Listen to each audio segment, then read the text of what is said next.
Dear brothers and sisters, as we talk about what a pure heart constitutes, subhanAllah, there is so much emphasis on the heart within the body of ahadith of the Prophet sallallahu alaihi wasallam.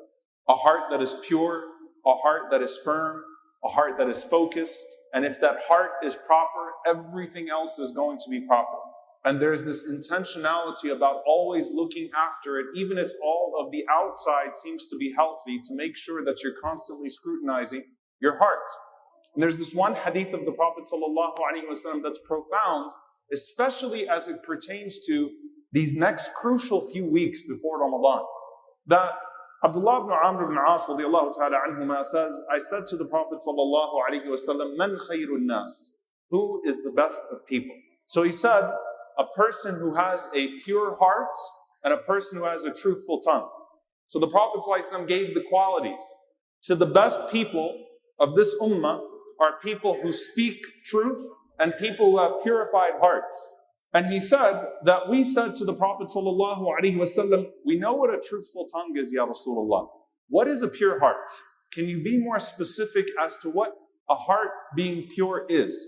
He said sallallahu alaihi wasallam that it is a heart that is first and foremost God-fearing, conscious of Allah subhanahu wa ta'ala, taqi, it's God-fearing. Secondly, it is naqi, it's pure. Now, by the way, these first two traits here shape the rest of the hadith. Meaning what? There's a category here of taqwa, a category here of being God-conscious, which means that it will never violate the sight of Allah subhanahu wa ta'ala upon it. And then an-naqi, the pure side of it, there's a category here in regards to how it relates to other people. It's pure in regards to what it holds in regards to other people. It holds an awe of Allah subhanahu wa ta'ala that doesn't allow it to fall into sinfulness, at least not in a knowing fashion. So it's so in awe and enamored with its Lord that it purifies itself from what would compromise that sight and the integrity of that sight upon it. Then the second part, naqi, refers to what?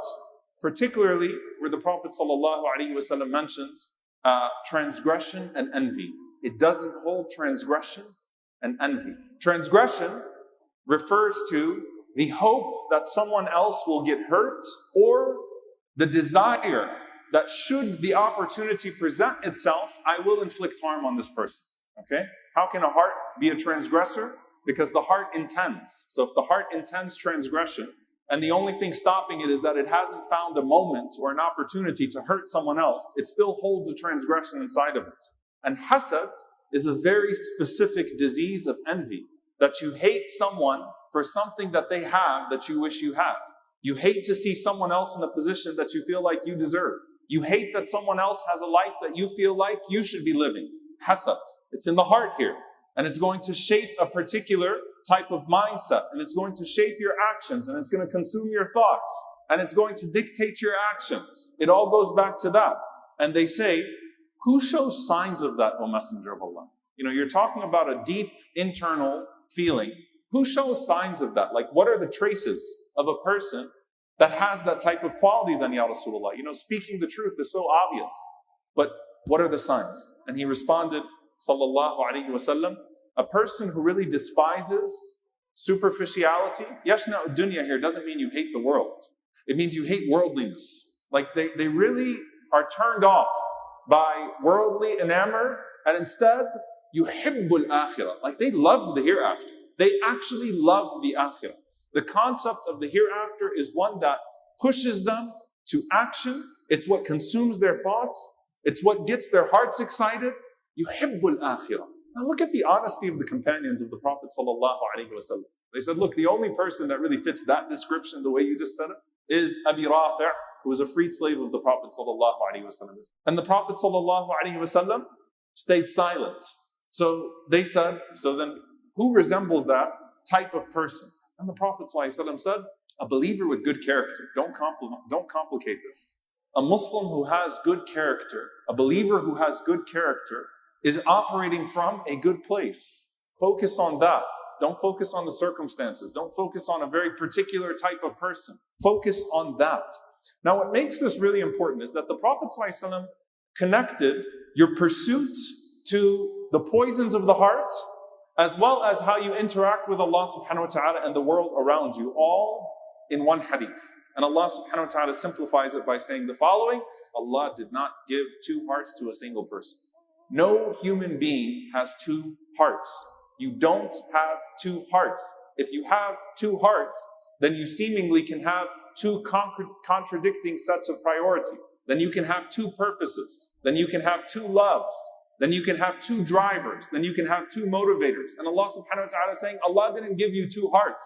So when you claim to have those seemingly contradictory purposes and drives and priorities, you're only lying to yourself, because Allah did not give you two hearts. Nor will Allah subhanahu wa ta'ala allow one heart to possess, to build on this, one heart cannot possess two contradictory emotions. In one narration, the Prophet ﷺ said, no heart can carry both Iman and envy, faith and envy. There's no such thing as a heart that can carry these two things and be true to the Iman, or actually hold hasad in what it contains, actually hold envy in what it contains. In another narration, he said, sallallahu alaihi wasallam, faith and greed cannot coexist in the heart of a single servant. So faith and greed and faith and envy. And you connect that, subhanAllah, to that hadith where the Prophet ﷺ mentioned the pure heart, conscious of Allah subhanahu wa ta'ala, salim, pure in regards to everybody else. Conscious in what it wants from Allah and how it's being perceived by Allah subhanahu wa ta'ala, pure, does not seek to violate or harm anyone else, and does not covet what others have because it's so busy coveting the sight of Allah subhanahu wa ta'ala. Now, what does this have to do with our discussion today? The poisons of the heart are connected to a lack of purpose and priority. Greed and envy are connected to loving the world more than the hereafter. Both of these spiritual diseases are connected to loving the world more than the hereafter. And there's this idea that before you can pursue something great, you have to purge something evil. And look how Allah describes the Ansar. These people in Medina who received the Prophet ﷺ, they had to do something before they could receive the Prophet ﷺ. Their hearts had to be prepared. They chose faith. The Prophet ﷺ was not doing da'wah in Mecca. They chose Iman. They called for faith over to Medina. They wanted it. They desired it. They coveted it. They were sick of this dunya. They wanted that, right? So they're calling the Prophet ﷺ over from Mecca. We want what you're calling us to. We despise worldliness. Nuhibbul akhirah. We know very little of the hereafter, but we love it and we want that. So we're calling you here, and we're going to voluntarily put ourselves at risk because we seek that reward so lovingly from Allah subhanahu wa ta'ala. Come to us, Ya Rasulullah. And how does Allah describe them? Allah says, they love those people that are coming to them. And Allah subhanahu wa ta'ala says, they did not have any type of hard feelings towards them, nor did they want what they had. They didn't have any hard feelings inside of them towards them, nor did they want what they had. So envy and greed are not present in the hearts of the Ansar. What does that mean? An Ansari is not thinking to himself like, hey, I heard Abu Bakr is a really rich man. I heard Abdurrahman ibn Awf is a really rich man. Let me see if I can be that guy's brother. Bring him in and say, hey, you saved some money in Mecca. Can you transfer it to your new Medina account, which is shared by your new brother? None of that. They didn't want it. They were there in Quba, taking him in. Come to my house, come to my house, come to my house. And doing everything they possibly could. And Allah says, before they became that way, they made a conscious decision here. Their hearts were made ready to receive the Prophet ﷺ. And subhanAllah, you notice that their hearts were ready to receive the Prophet ﷺ because they cleared out the barriers of envy and greed. And that's exactly what stopped Abdullah bin Ubay bin Salul and the hypocrites from receiving the beauty of the Prophet ﷺ. Envy and greed. Envy and greed. I want that. I want this. They don't deserve this. We deserve this. And that concept is present throughout the Quran. Are you ready to receive the Quran? Alam nashrah laka sadrak. Did we not open your chest, O Messenger of Allah, to make it ready to receive the Quran? When Allah subhanahu wa ta'ala mentions people being ready to receive Jannah, we remove from their hearts resentment. You can't go to Jannah resenting each other. You can't go to Jannah resenting each other. And before you can think about facing one another on thrones in Jannah, you have to be willing to pray next to each other in these masajid.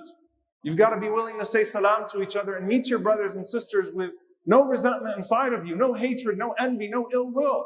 You're not going to Jannah with these poisons. It's not befitting. Your heart has to be made ready for Jannah.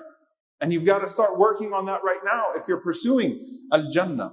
And subhanAllah, the scholars say, look at the prophets of Allah. Why did Allah subhanahu wa ta'ala take away the most beloved things from His prophets?